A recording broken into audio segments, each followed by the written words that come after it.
Hello guys, welcome to my new vlog. सबैजना सन्चै हुनुहुन्छ होला। म पनि सन्चै छु। के गर्दै हुनुहुन्छ? सबैले आफ्नो कामदाममा व्यस्त हुनुहुन्छ होला।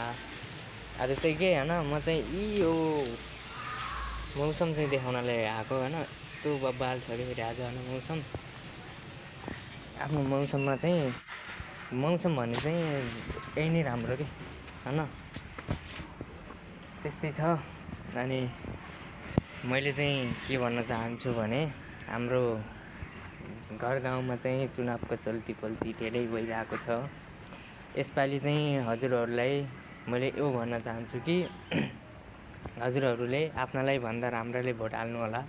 हाम्रो देशको हालत कस्तो भइरहेछ तपाईँहरूलाई थाहै त छ।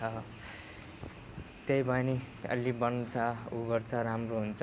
मैले यो भन्दैन कि यसलाई उसलाई हाल्ने भन्ने, मैले भन्दैन। बस यस्तो होस् कि देश बनोस् के, नेताहरूले चाहिँ देश बनाउन्, त्यस्तालाई चाहिँ हाल्नुपर्छ। त्यही छ। जस्तो भए पनि जे भए पनि चाहिँ आफ्नो देश चाहिँ बनेको हेर्न मन लाग्छ कि मलाई होइन। मलाई होइन, सबैले आफ्नो देश भनेको चाहिँ सबैले बनाउँछ न, राम्रो होस् देश होस् न। हामी यस्तो कमसेकम खाडी आउन त नपरोस्। यस्तो खाडी आउने होइन, यस्तो काम गर्न यहाँ आउने, काम गर्न आउने, यस्तो गर्नु चाहिँ नपरोस्। नेपालमा चाहिँ जागिर होस्, केही न केही होस् न होइन। यहाँ नेपालमा चाहिँ पढेर पनि अझ जागिर मिल्न मुस्किल छ कि।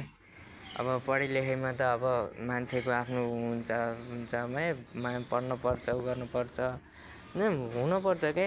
जस्तो भए पनि देश चाहिँ बन्नु पऱ्यो, राम्रो चाहिँ हुनु पऱ्यो। यो भिडियो चाहिँ एकदमसँगले नेपालको नेतासम्मलाई चाहिँ पुर्याइदिनु पऱ्यो। देश चाहिँ बनाउनु पऱ्यो। म यही चाहिँ भन्न चाहेँ। हस्, फेरि भेटौँ ल अर्को भिडियोमा। सबैजनाले माया गरिदिनु होला।